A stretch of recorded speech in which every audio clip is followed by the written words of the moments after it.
Assalamualaikum warahmatullahi wabarakatuh. Selamat pagi, selamat ketemu kembali di pertemuan 5 bacakan 1. Jadi hari ini kita membahas mengenai 4 hal, yaitu terkait dengan prosedur pembayaran pajak, pelaporan, dan pembukuan serta pencatatan. Ya, kemarin kita udah bahas mengenai masalah posisi wajib pajak ya, dan sekarang kita bahas pembayaran, pelaporan, prosedur pembukuan serta pencatatan. Nah, mungkin ini ada beberapa slide di awal yang saya mungkin tetap masukkan terkait dengan masalah posisi NPWP. Yang pertama yaitu mengenai bagaimana konsekuensi kepemilikan NPWP ya. Jadi kemarin udah kita bahas ya, cuman ada beberapa poin yang mau saya tekankan. Kemarin udah dibahas beberapa kelompok untuk kewajiban secara umum.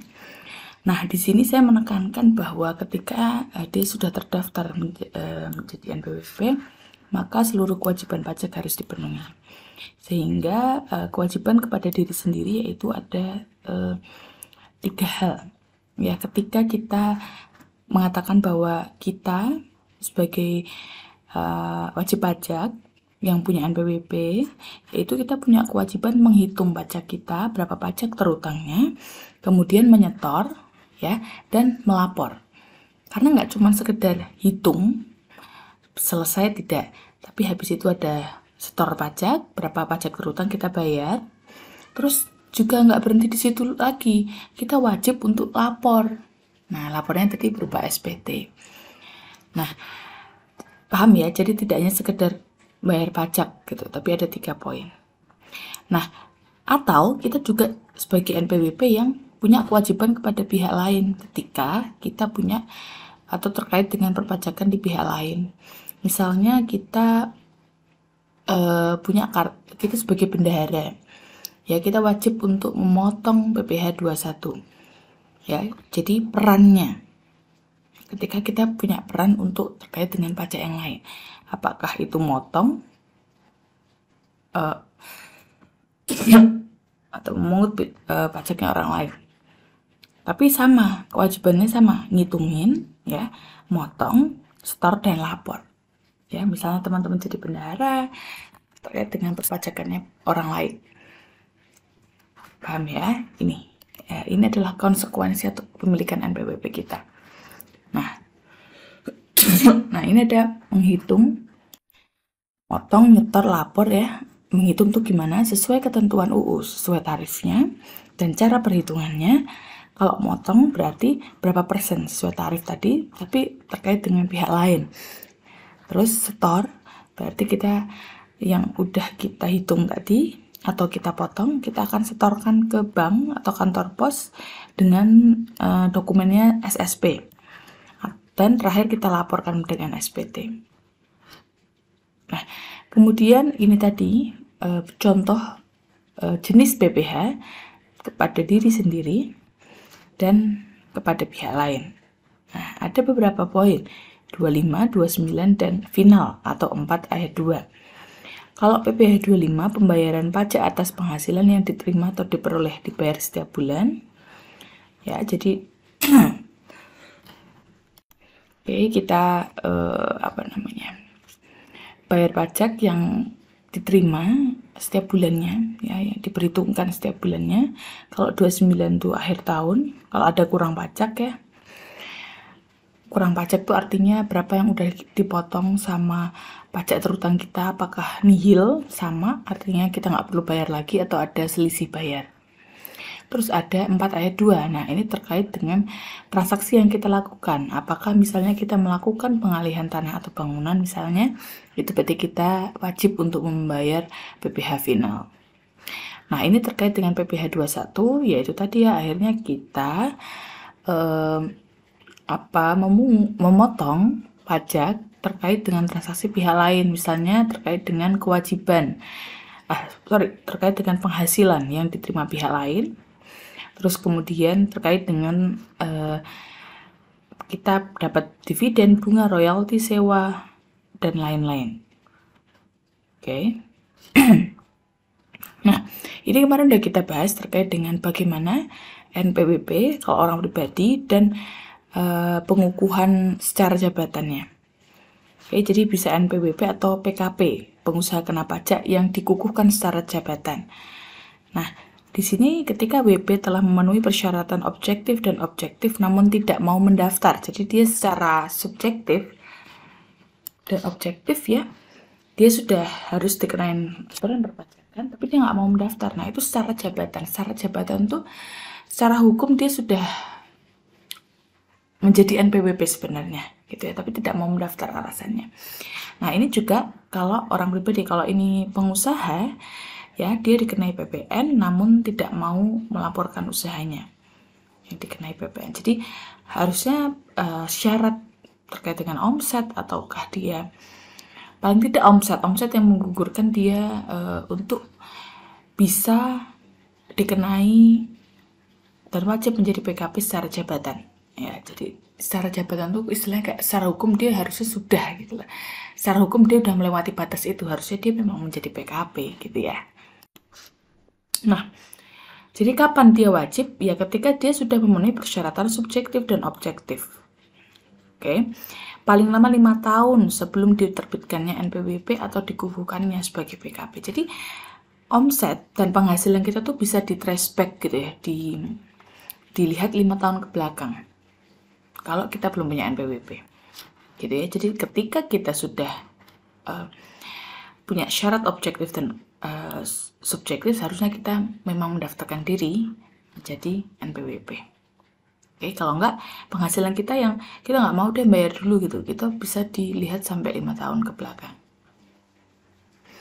Nah, ini ada beberapa hal terkait dengan perpindahan wajib pajak, misalnya pindah gitu ya. Dan kalau usaha tempatnya pindah gitu ya, bagaimana kaitannya dengan KPP lama dan KPP baru. Nah, memang walaupun kita sudah menggunakan online, tapi memang nama kita ini tercantum pada suatu KPP. Ini konsepnya sama dengan kalau kita mendaftar di perbankan ya. Coba teman-teman kalau lihat di buku banknya, teman-teman tuh terdaftar di mana tempat dulu kantor banknya ada. Misalnya teman-teman mendaftar di BNI kampus gitu ya, UNS, kantor kas UNS misalnya. Nah, kalau di UNS berarti datanya teman-teman tuh merupakan nasabah di UNS, walaupun secara nasional itu bisa digunakan. Ini konsepnya sama. Namun memang nanti kalau misalnya teman-teman udah bekerja gitu ya, terus teman-teman melakukan deposito, melakukan tabungan berencana, hal-hal seperti itu nanti performanya masuk ke performa kantor cabang di mana teman-teman terdaftar. Gitu loh. Ya, karena ada PIC-nya di situ. Nah, makanya kalau misalnya teman-teman udah punya uang yang banyak gitu ya, performanya masuk ke sana. Bukan masuk ke misalnya nanti pindah ya di Bandung gitu. Terus performanya masuk ke Bandung gitu, enggak. Ya, jadi ada performa tuh kinerjanya teman-teman di akun tersebut itu masih masuk di kantor di mana buku tabungan itu dibuat. Nah, ini sama ya konsepnya. Jadi ada di KPP di mana teman-teman terdaftar. Oke. Nah, bisa melakukan pindah alamat. Ya, di KPP yang baru.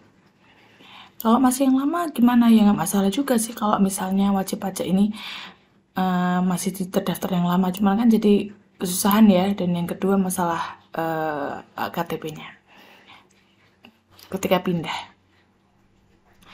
Nah, bagaimana ketika NPWP, apakah bisa dihapus apa enggak? Bisa ya, ketika ini tadi ketika BPOP dan ahli warisnya tidak memenuhi syarat subjektif dan objektif. Sebenarnya tidak harus selalu dihapus, bisa dinonaktifkan ya, artinya tidak menjadi pajak yang aktif ya, WP yang aktif ketika kita tidak menerima penghasilan di atas PKP.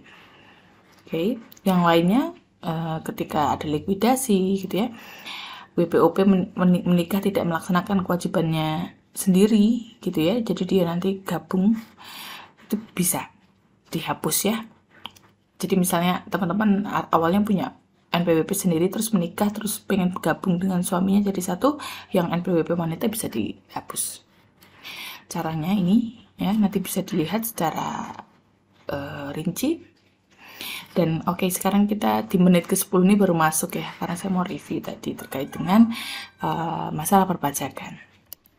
Kemudian kita bahas yang pertama. Lalu kalau kita udah punya NPWP, tadi kan ingat ya, kewajibannya apa tadi? Hitung, setor, lapor kalau kita sebagai diri sendiri. Atau kita sebagai pihak lain, hitung, potong, setor, lapor. Nah, kalau kita hitung, caranya adalah kita harus tahu PPh terkait transaksi apa, transaksi apa, pajaknya apa. Karena nggak harus selalu PPh ya, bisa PPN atau pajak yang lainnya. Itu adalah poin menghitung. Dan itu memang tidak masuk di perpajakan satu ini. Nanti ketika teman-teman bahas di perpajakan yang kedua, bahas PPh sampai ke PPN, pajak daerah. Itu cara menghitung ya. Itu cara menghitung. Nah, ini di sini dijelaskan di poin yang kedua dan ketiga bagaimana cara setor dan lapor. Nah, oke, yang pertama kita setor. Setor atau bayar ya istilahnya. Di sini memang istilahnya setor. Nah, ada SSP, ada e-fin, dan ada e-billing. Nah, kita lihat. SSP itu surat setoran pajak.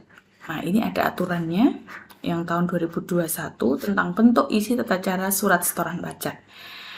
Jadi, kalau teman-teman udah hitung, ya, baru input SSP. Oke, gitu ya. Hitung, baru input SSP. Nah, SSP ini merupakan bukti bayar atau setor pajak yang telah dilakukan menggunakan formulir. Oke, kalau di peraturan terbaru nih ada 44 kode akun pajak ya jenisnya. Terus SSP ya, SSP yang dimaksud di sini ini bentuknya sebelah kiri nih, yang ini. Awalnya begini, secara manual begini. Oke, mengisi. Nah,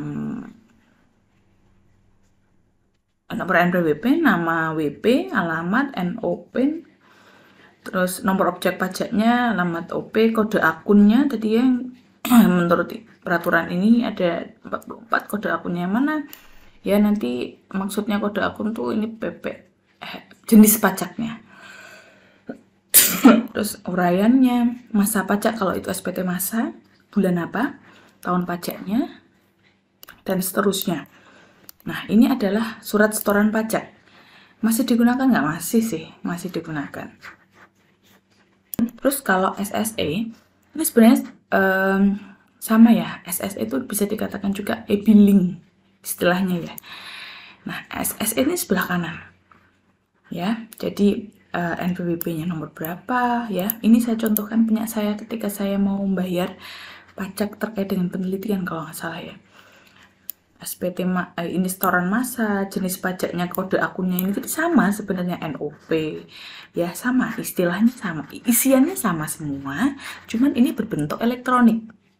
Nah, saya input pakai webnya DJP ya, pakai akunnya NPWP-nya UNS ya, terus sama web passwordnya UNS juga gitu, karena bayarnya atas nama NPWP UNS bukan saya, karena ini penelitian.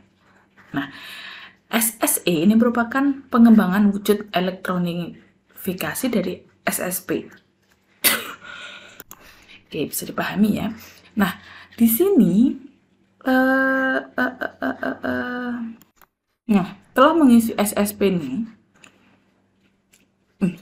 mengisi di SSE ini, nanti ada kode billing. Kode billing tuh kalau gampangannya kayak virtual account. Pas kita bayar nanti muncul tagihannya. Paham ya? Bayar di mobile banking. Muncul tagihannya. Bisa mobile banking, bisa di teller. Bahkan sekarang bisa di e-commerce. Gitu ya. Nah, bagaimana kita bisa membuat apa namanya, NPWP tadi, SSE tadi, salah satunya adalah kita harus punya EFIN, ya, Electronic Filing Identification Number, ya. Jadi semacam ada kode untuk transaksi online dengan NPWP kita, tapi ada kodenya lagi. Oke, gitu ya. Jadi untuk kode billing, untuk apa namanya, untuk lapor SPT itu pakai EFIN. Oke, nanti detailnya Anda bisa baca di sini. Kalau aktivasi EFIN gimana ya? Kalau saya sih lebih senang pakai EFIN ya, karena kita nggak perlu datang ke kantor KPP gitu ya untuk melakukan bayar maupun lapor SPT, kan kita bisa pakai ini sendiri gitu ya. Tapi memang ada beberapa orang yang masih senang untuk datang ke KPP untuk melakukan lapor maupun setor terkait dengan perpajakannya. Ini ada beberapa caranya. Bagaimana cara mengaktifasi EFIN? Ini contoh dari kebijakannya DJP terkait dengan aktivasi EFIN pada saat COVID awal gitu ya, dan sebenarnya sudah dimulai dari tahun 2016 gitu ya, mengenai lapor dan setor ini. Nah, terakhir yaitu terkait dengan masalah lapor ya. Kalau tadi setor bayarnya, sekarang bagaimana cara lapornya? Jadi habis dibayar kita melaporkan gitu ya. Bisa juga pas pada saat ngisi SPT ada kurang bayar, kita bayar dulu pajaknya, kekurangannya, baru bisa menyelesaikan SPT-nya gitu. Jadi SPT ini untuk pertanggungjawaban pemenuhan kewajiban perpajakan dalam satu masa pajak ya, atau tahun pajak. Maka wajib melaporkan ke otoritas pajak atau Fiskus dalam bentuk surat pemberitahuan. Oke ya, melaporkan. Nah, ini tadi definisinya. Jadi kalau masa itu apa aja, yaitu SPT-nya masa, beda ya, SPT masa dan tahunan. Kemarin sudah sedikit kita singgung. Ini jenisnya PPh 21, 22, 23, 26, dan PPN. Tapi kalau SPT tahunan itu terkait dengan orang pribadi maupun badan. Jadi pajak, badan, dan terkait dengan OP. Karena ini potongan-potongan yang harus dilaporkan. Kalau ini secara keseluruhan mereka gitu ya. Boleh nggak Bu ini nanti diperhitungkan? Nanti kita lihat poin apa saja yang nanti memang bisa diperhitungkan. Oke, jadi ini terpisah ya, dan ini terkait dengan pemungutan dan potong yang sudah dilakukan. Biasanya seperti itu ya, ketika suatu NPWP ataupun badan memotong atau memungut, maka dia wajib melaporkan setiap bulannya. Gitu ya, memotong penghasilan karyawannya gitu ya, menjadi PKP gitu ya, melaporkan PPN-nya setiap bulannya. Nah, kalau SPT tahunan ini terkait dengan secara umum ya, keseluruhan perhitungan perpajakan bagi orang pribadi maupun bagi badan. Nah, badan ini juga terkait sama berapa pajak penghasilan badan secara utuh ya. Kalau dia badan, kalau dia di atas 4,8 miliar berarti kewajibannya adalah pakai tarif badan. Nah, kapan penyampaiannya? Maksimal 20. Kalau SPT ya, ada yang lengkap nggak ya? Nah, ini masing-masing ya. Kalau ini masa, bayarnya mostly 10 bulan berikutnya. Oke. Kalau PPN, akhir bulan berikutnya maksimum. Lapornya biasanya tanggal 20 kecuali PPN. Akhir.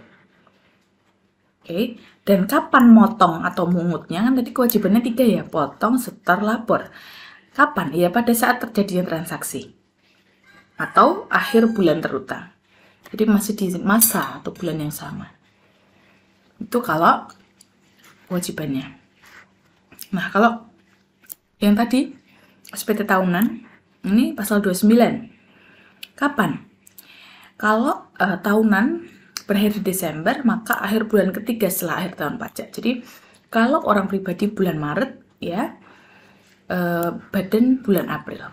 Sama, setor dan lapornya maksimum pada tanggal yang sama. Gitu ya.